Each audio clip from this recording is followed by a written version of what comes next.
Injunctions are negative commands that evolve from ideas or incidences during early stage development. How early?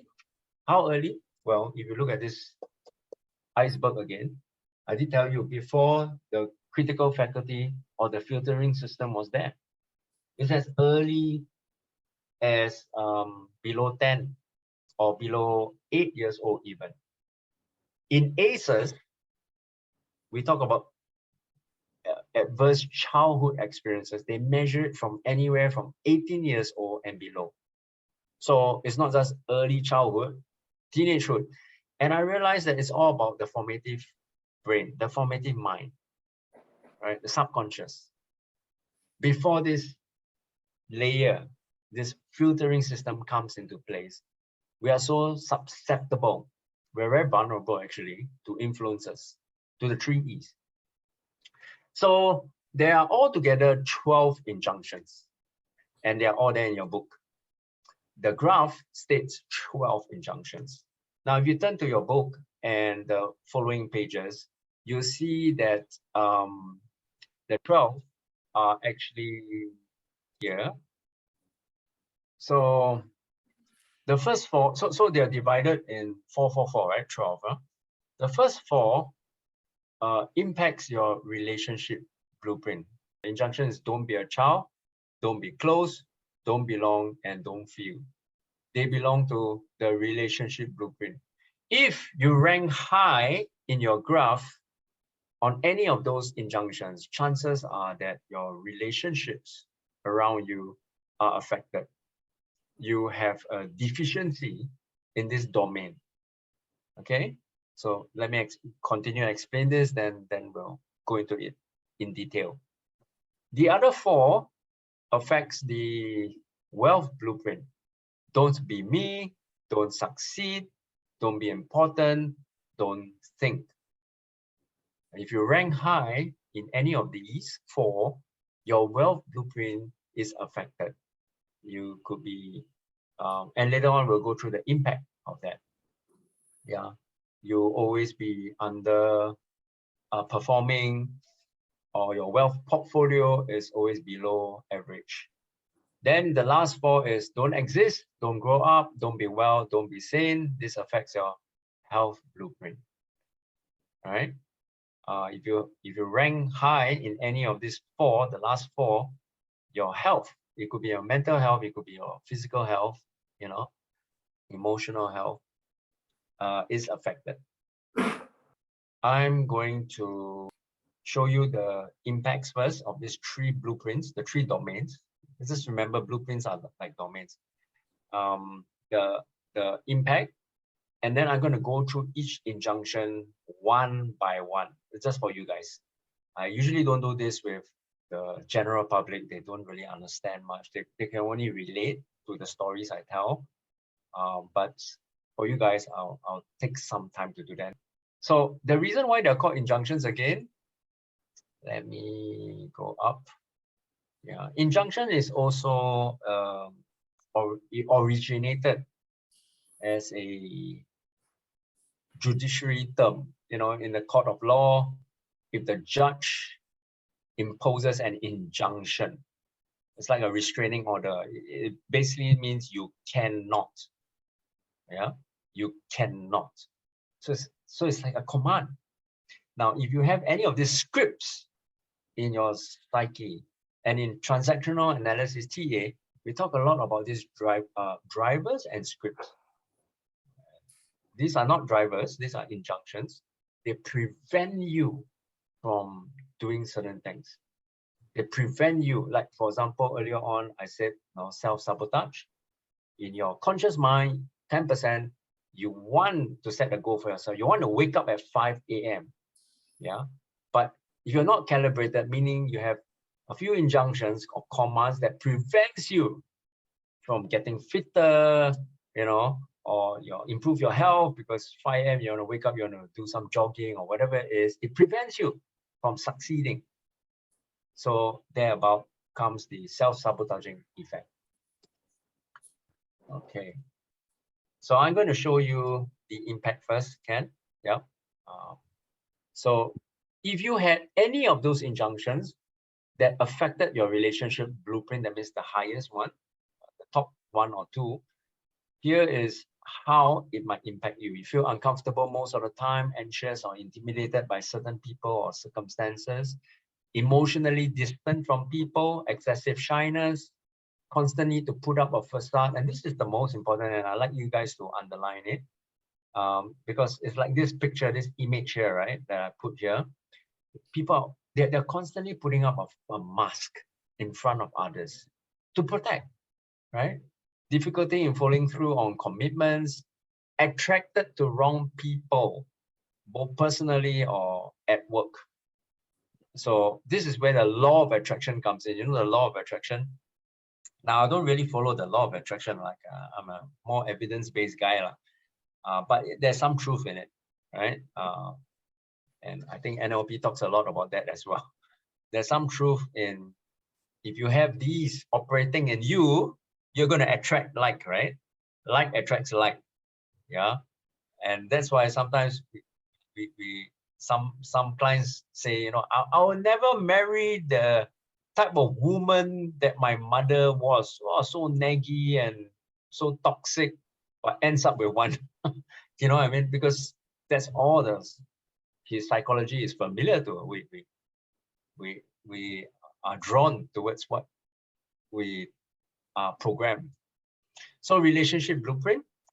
Let's go to the health blueprint. How it impacts you if you rank high in any of those injunctions related to health. You're temperamental, emotional, angry, depressed, and other maladaptive emotions. Now, even though it's like physical health, but they are very much linked to your emotions as well. And so emotions are the first dead giveaway, right?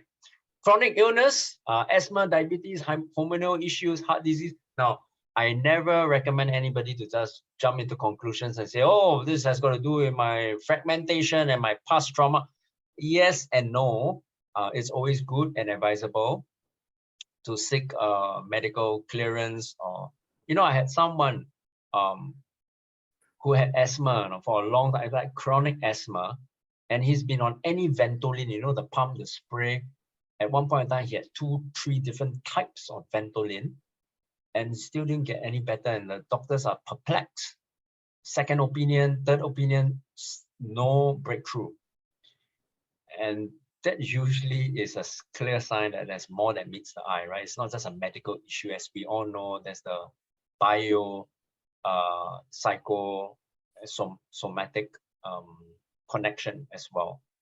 So chronic illness very often is got to do with the brain, the subconscious, as well as the body. Always low in energy, fatigue, listless, insomnia, cannot maintain a healthy lifestyle or diet plan, difficulty focusing on work due to emotional, mental health issues. So these are all impacts felt by those who suffer from any of the injunctions that rank high on this domain. The last one is the wealth blueprint and how it impacts your life.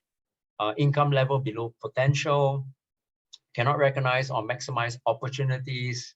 Somehow they're just blocked, right? Like deletion. Embrace wrong financial strategies, make wrong career choices all the time. It's not just one time.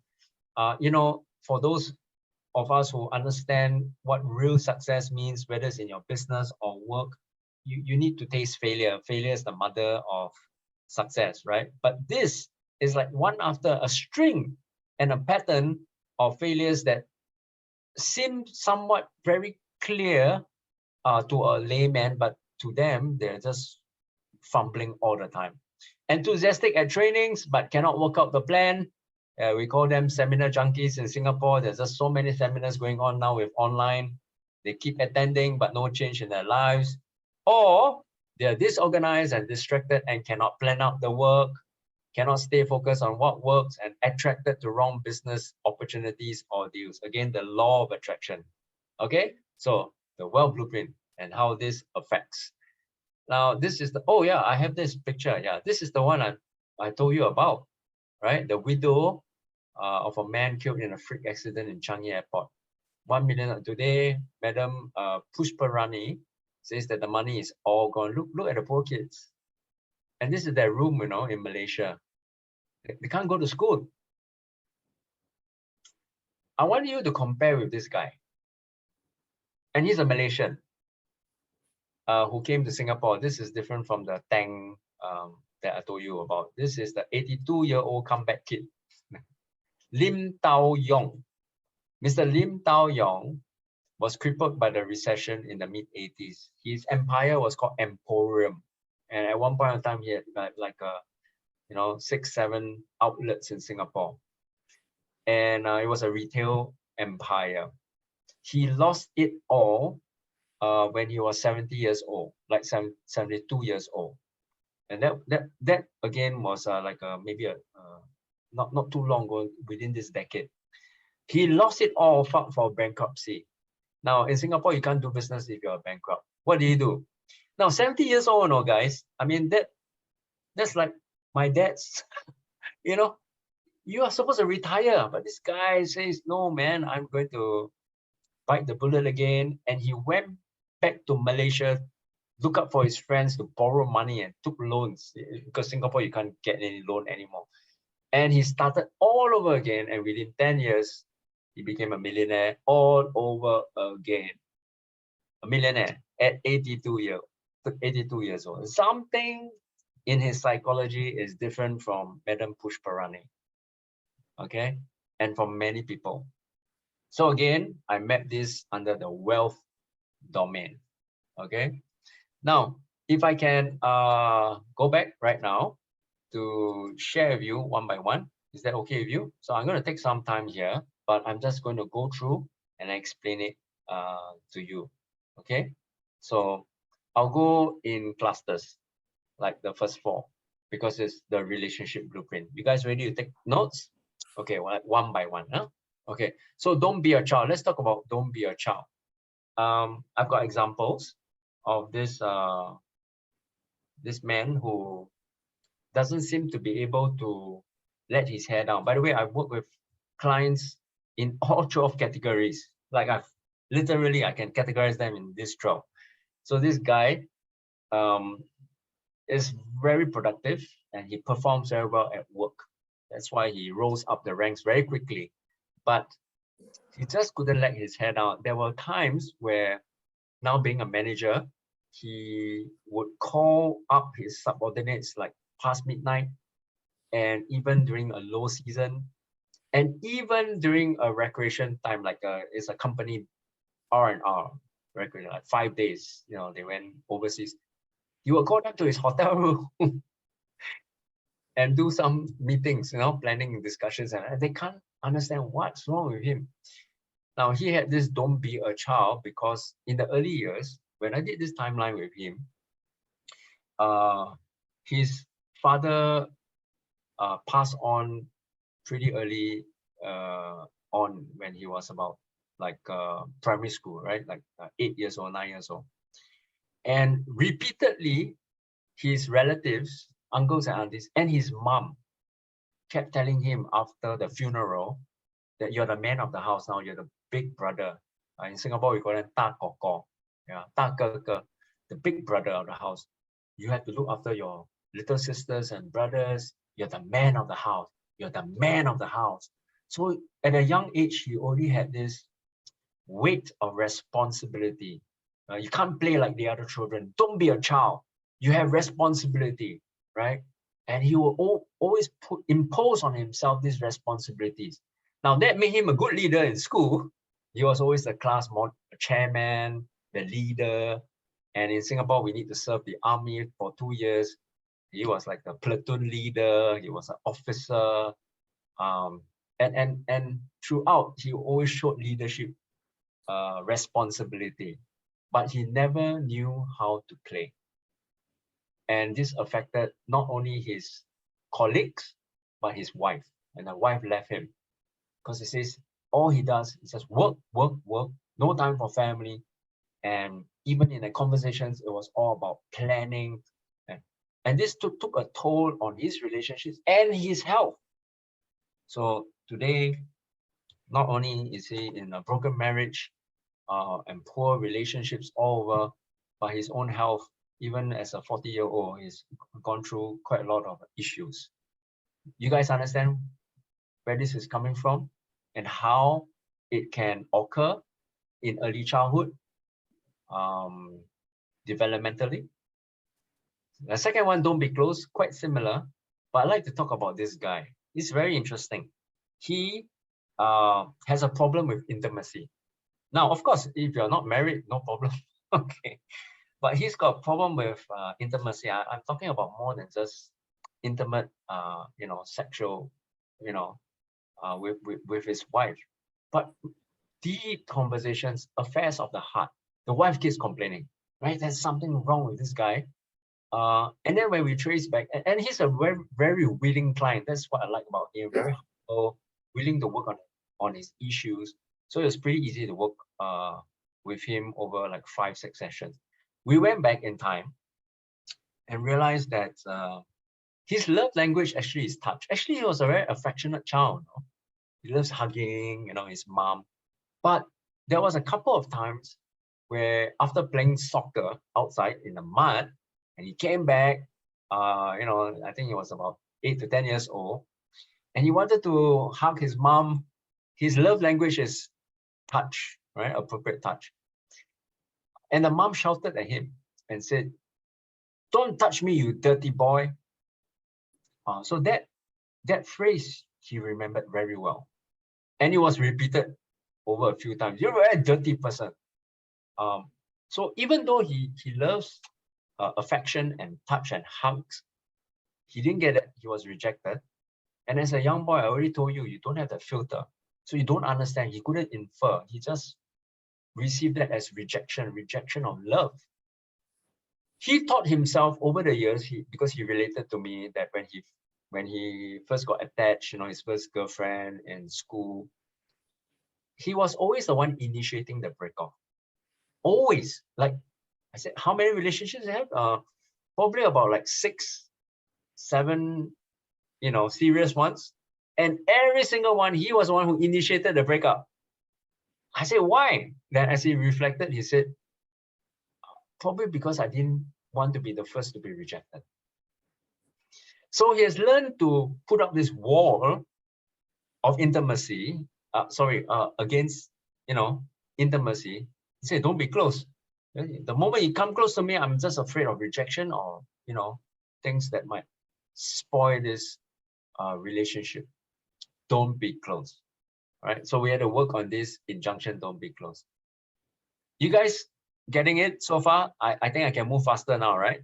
Yeah, you're getting the hang of this, like where it's coming from, early childhood, developmental years, and how it's affecting and impacting adult life, right? Don't belong. Okay, can I tell you my story?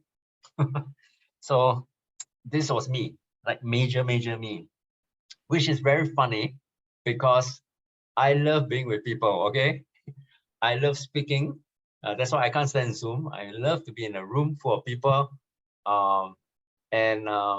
That's why I'm a professional speaker and trainer, because I just love to get in front of an audience and a crowd. And I thought this was not me, how can I have don't belong? Until my mentor came to point me out, between you and the audience, like me and you right now, there seems to be this invisible line.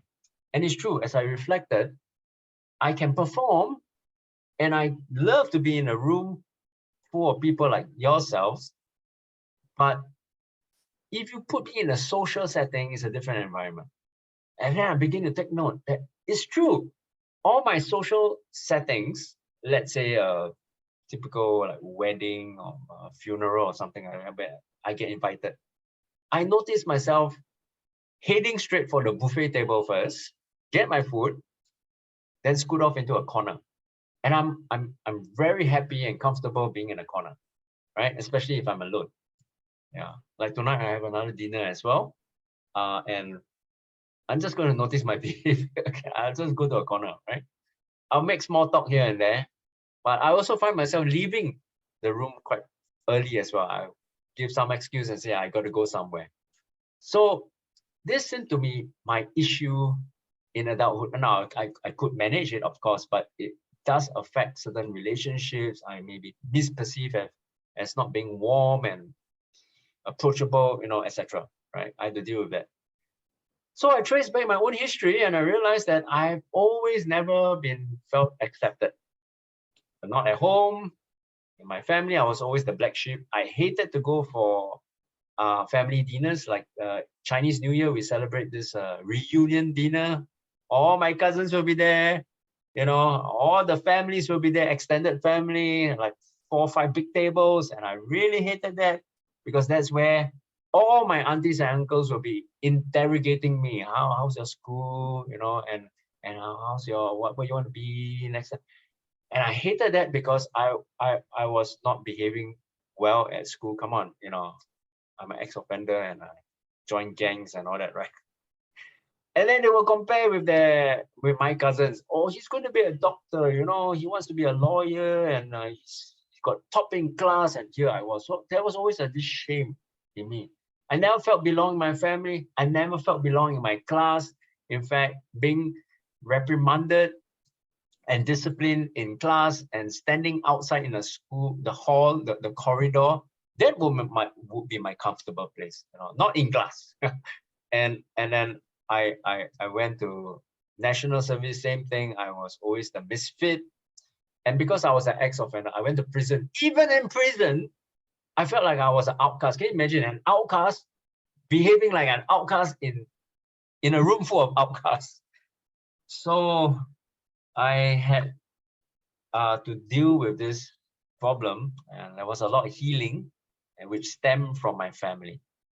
A lot of reconciliation needed to be done, and I'm so glad I've done that because my father just passed on a few years ago, and it was a good 10 years. It was painful, but it's a good 10 years of just reconciliation and healing. Okay, so don't belong. How many of us feel that way, or of clients who don't fit, don't belong?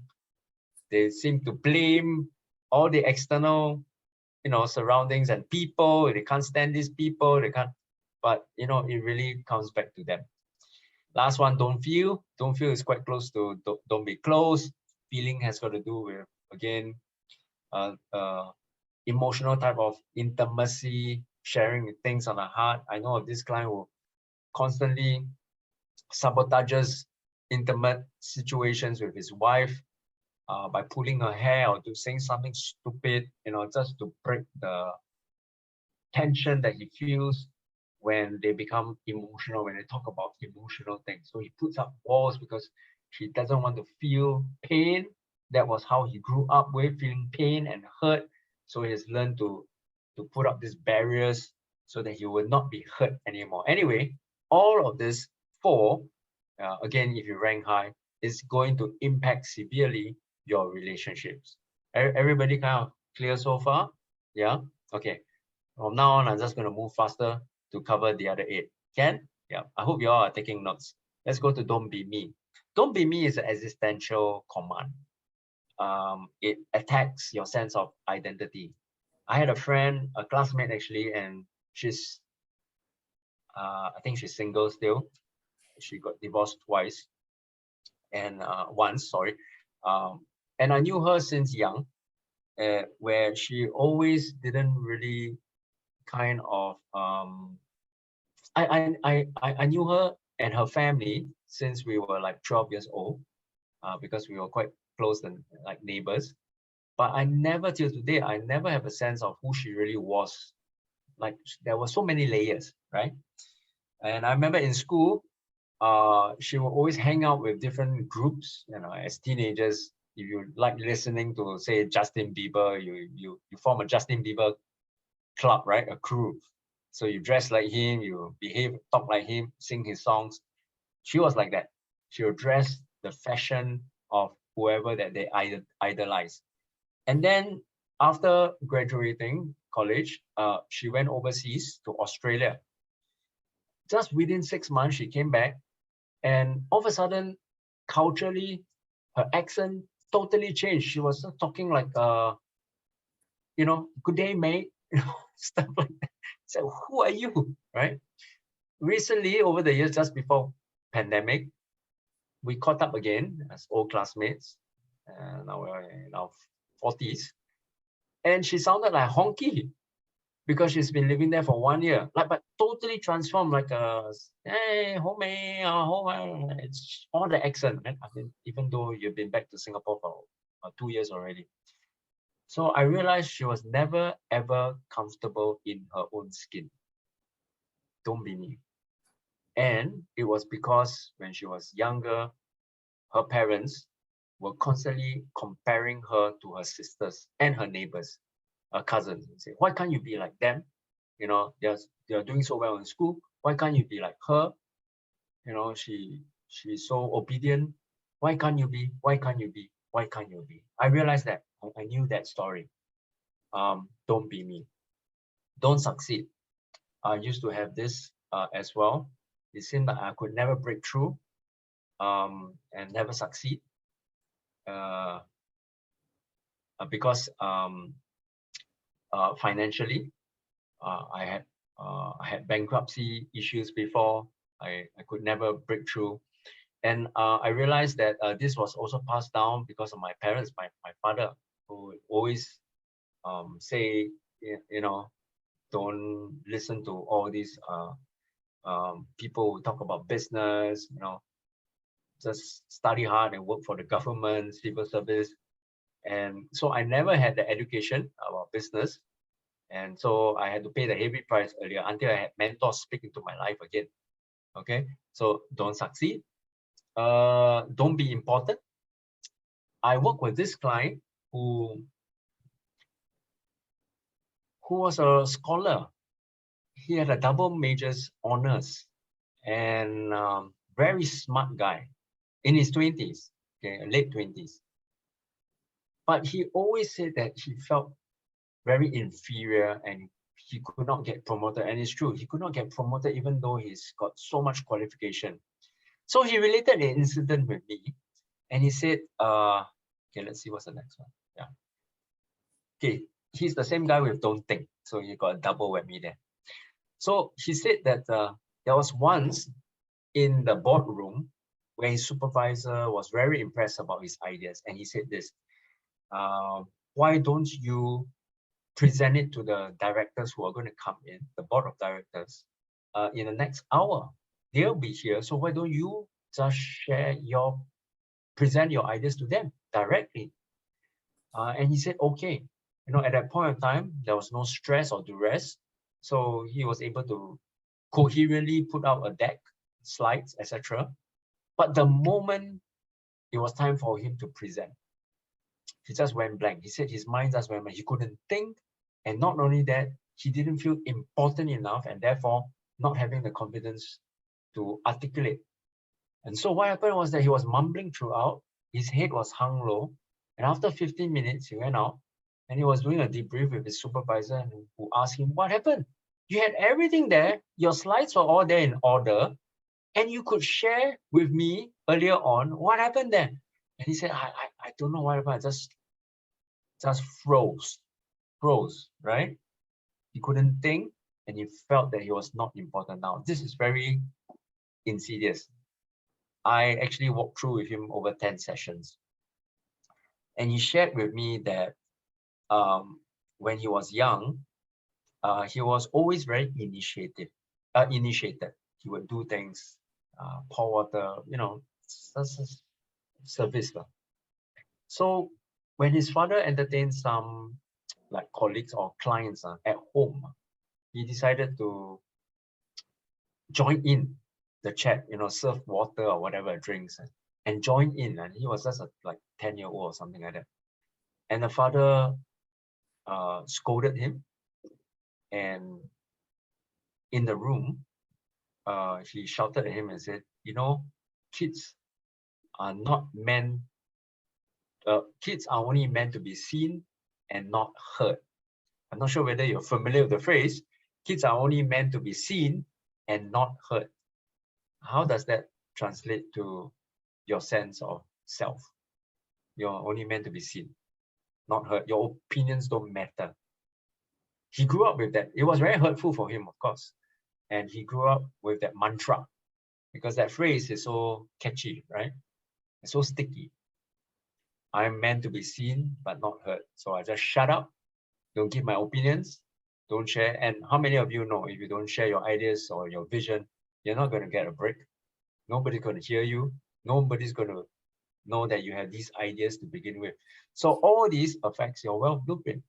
And for many years, he keeps wondering why I don't get promoted. I've got all these qualifications. He's a smart kid, right? So wealth blueprint. Last one, guys. Let's talk about the last four. Don't exist. Oh, sorry. Earlier on, I said don't be me was an existential command.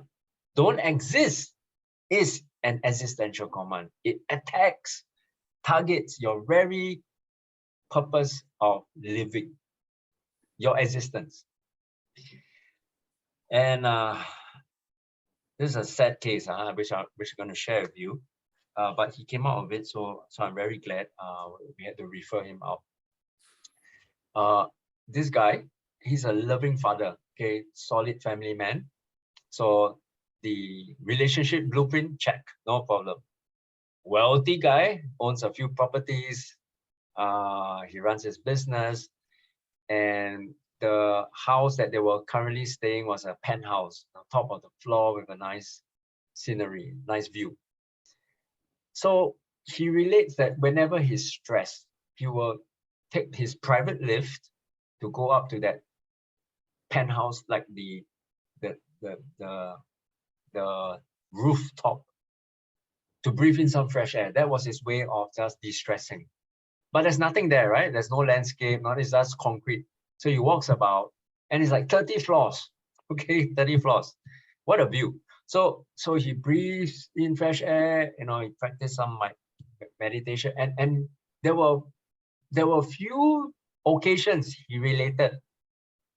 There was like almost like a voice in his head to say, you know what, just look over the ledge and just end it there and then. Like end it there and then.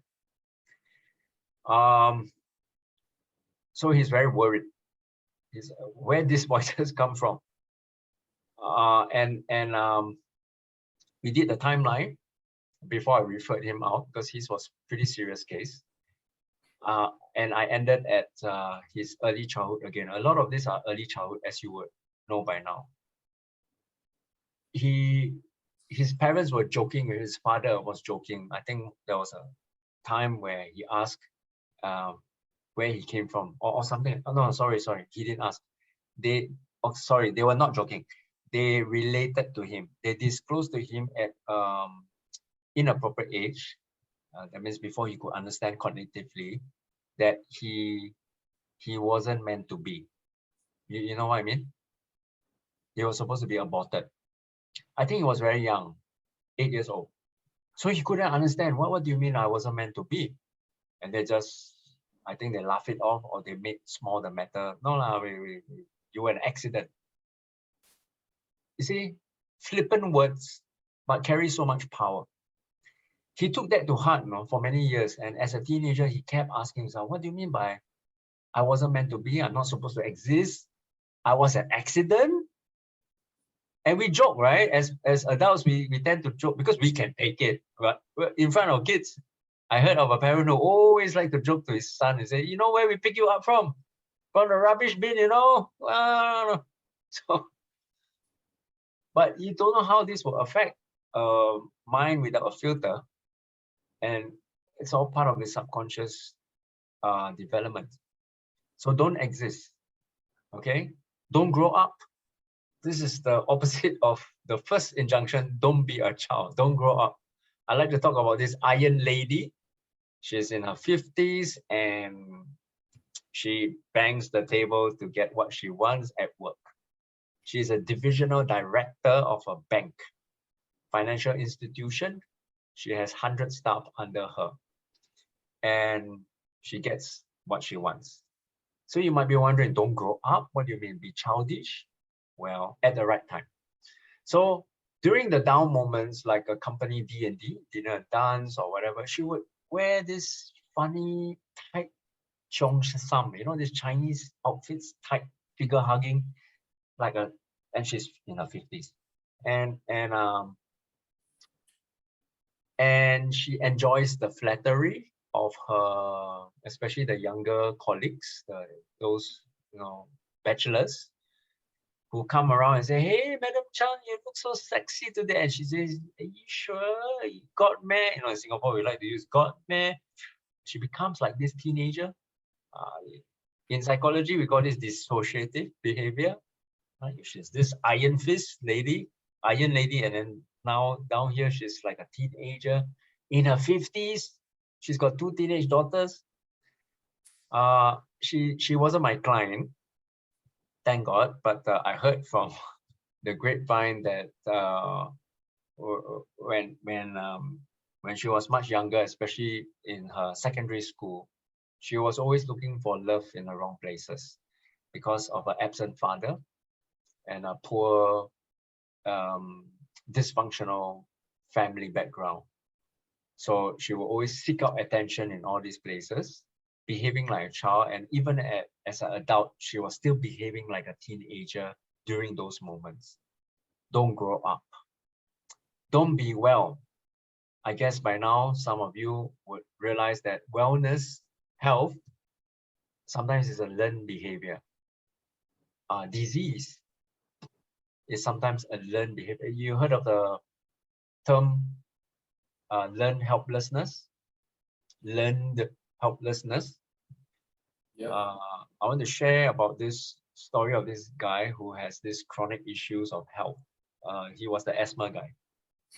And we realized that through the timeline intake, there was a special moment in his life in primary school. We're talking about 8 years old, where the parents had to organize picking him up from school, like after school. But that 1 month they couldn't because the father was posted to somewhere. So they arranged for him to walk over to the grandfather's house after school. So we're talking like 1, 2 p.m. where he walked to the grandfather's house, not too far away, maybe like 15 minutes walk, and stay there to do his homework, etc., up till dinner time where the father would come and pick him up back home. So this went on every day for 1 month. Now, the grandfather was a sickly old man living on his own. And a sick old man, he observed how he functioned every afternoon. Coughing, he was just coughing and coughing and coughing in a room. He would get out from his bed, walk slowly across the living room where the boy was studying, doing his homework, to the toilet, and he would move so slowly with his walking stick. He observed this for 1 whole month.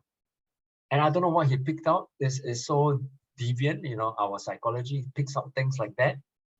And he has learned how not to be well. He has learned what it means not to be well. Okay? So it's a mystery, but hey, subconscious material and subconscious work is like that, right? It's not logical. Lastly, don't be sane. We're down to our last one. So if we say, if you have a don't be sane injunction, what does that mean? Does it mean be insane? How many of you have had that one guy, one friend of yours in school, or maybe in your workplace, who's the class clown or something like that? Yeah, we all have that, right? For me, growing up in Singapore, the national service, we serve in the army. We've always got that joker in our platoon that caused all the trouble, right? So I'd like to tell a story of my friend whom we grew up in our 20s. We were in the music industry, etc. So there were a lot of drinking and smoking, etc., drugs. And he, to me, still holds the record of being the youngest patient warded in hospital for having heart attack, like 25 years old, like 2 times heart attack, minor heart attack.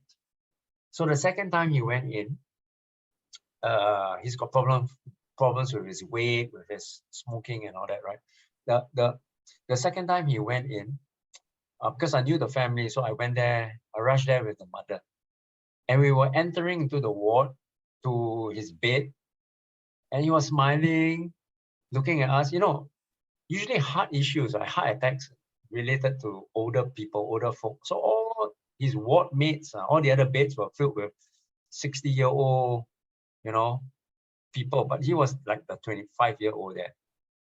As we were walking towards his bed, he was smiling and then joking with us very inappropriately, saying, "Hey, you guys come and see me off, is it? You know, thank you so much for seeing me off." And you know what I mean, seeing him off, right? I don't know whether to laugh or cry, but he tend to always try to use comic relief to diffuse his problems. Sometimes trigger him to be insane, right? Don't be sane. How many of you realize that and know that the greatest comedians of our time suffer from health issues, mental health issues, and some of them have taken their lives? Robin Williams. So I wonder, on the outward, he may look like he's doing well, he's happy, yeah, but inwardly something is conflicted. Health blueprint. Okay, so guys, I've covered all the 12.